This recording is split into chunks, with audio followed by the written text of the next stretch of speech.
ہو، میری تقریر سننے والے کو جنت نصیب ہو۔ الحمدللہ رب العالمین والصلاة والسلام على اشرف الانبیاء والمرسلین وعلى آلہ وصحبہ اجمعین، اما بعد اعوذ باللہ من الشیطان الرجیم، بسم اللہ الرحمن الرحیم۔ إنا نحن نزلنا الذكر وإنا له لحافظون، وقال النبي صلى الله عليه وسلم إن الله يرفع بهذا الكتاب أقواما ويضع به آخرين۔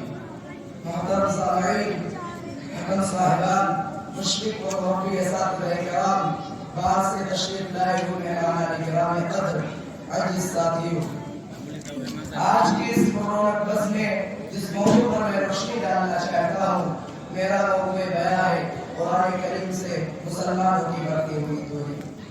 سامعین محترم، قرآن کریم ایک طرف معارف و حکم، مواعظ و عبر کا ایک بحری بکرا اور پوری رہتی دنیا تک کے لیے جشن فیاض ہے، تو دوسری طرف فصاحت و بلاغت، کلام و بیان اور عدل و نبوت کا وہ شاہکار ہے کہ جس کے سامنے بڑے بڑے ادبا و ماہرین فن اپنے گھٹنے ٹیک کر اپنی بے بدعاتی اور بے معنی کا اعتراف کرنے پر مجبور ہے۔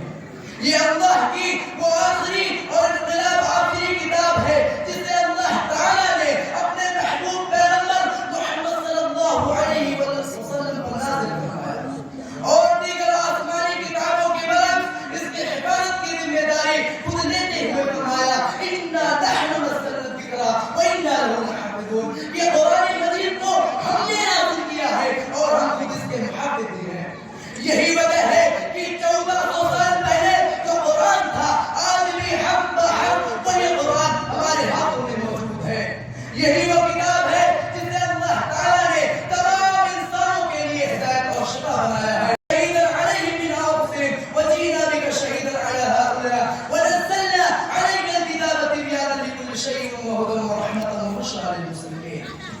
اے نبی، انہیں اس دن سے خبردار کرو جبکہ ہر امت نے خود اسی کے اندر سے ایک گواہ اٹھا کھڑا کریں گے جو اس کے مقابلے میں شہادت دے گا، اور ان لوگوں کے مقابلے میں شہادت دینے کے لیے ہم تمہیں لائیں گے، اور یہ ایسی شہادت کی تیاری ہے کہ ہم نے یہ کتاب تم پر نازل کر دی جو ہر چیز کی صاف صاف وضاحت کرنے والی ہے اور ہدایت و رحمت اور بشارت ہے ان لوگوں کے لیے جنہوں نے سر تسلیم کیا۔ اور مزید فرمایا شهر رمضان الذي انزل فيه القرآن هدى للناس وبينات من الهدى والفرقان۔ رمضان وہ مہینہ ہے جس میں قرآن مجید نازل کیا گیا جو انسانوں کے لیے سراسر ہدایت ہے اور ایسی واضح تعلیمات پر مشتمل ہے جو راہ راست دکھانے والی اور حق و باطل کا فرق کھول کر بتانے والی ہے۔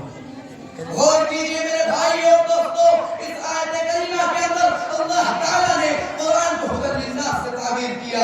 معلوم ہوا کہ قرآن مجید تمام لوگوں کے لیے ہدایت ہے، چاہے وہ کسی بھی طرح کا انسان ہو، کسی بھی طرح کا ماننے والا ہو، اور وہ بھی کیسی ہدایت اللہ نے اس کی بھی صراحت کر دی۔ وہ بینات من الہدی کہ چنانچہ یہ ایسی کتاب ہے جس کا بھی تعلق اس کتاب سے ہو گیا وہ تمام لوگوں میں ممتاز ہو گیا۔ چنانچہ وہ فرشتہ جو اس کتاب کو لے کر آیا وہ تمام فرشتوں میں افضل، قرآن نے اسے روح امین کا خطاب دے دیا۔ یہ کتاب جس نبی پر نازل ہوا وہ تمام نبیوں میں افضل، قرآن نے اسے وما ارسلناک الا رحمۃ للعالمین کا خطاب دے دیا۔ یہ قرآن جس مہینے میں نازل ہوا وہ مہینہ تمام مہینوں میں افضل، قرآن نے اسے شہر رمضان الذی انزل فیہ القرآن کہہ کر اس کی عظمت کی جانب اشارہ کیا۔ یہ قرآن جس رات میں نازل ہوا وہ رات تمام راتوں میں افضل، قرآن نے اسے انا انزلناہ فی لیلۃ القدر اور انا انزلناہ فی لیلۃ مبارکہ کہہ کر سب سے بہتر رات قرار دے دیا۔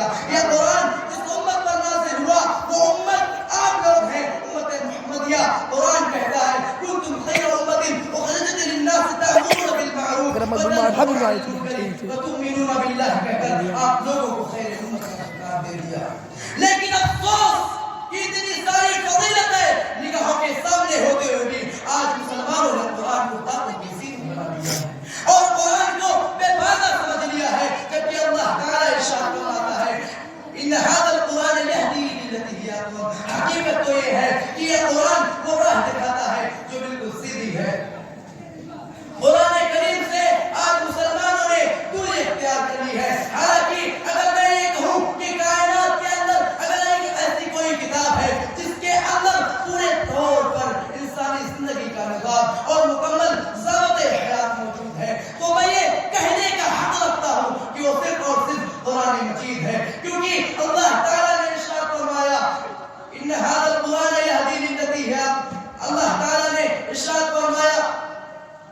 اس کے ذریعہ سے اللہ تعالیٰ ان لوگوں کو جو اس کے رضا کے طالب ہیں سلامتی کے طریقے پر لاتا ہے اور اپنے علم سے ان کو اندھیروں سے نکال کر اجالے کی طرف لاتا ہے. ابھی چند باتوں پر میں اپنی تقریر کا اختتام کرتا ہوں اور اللہ رب العالمین سے دعا ہے کہ رب العالمین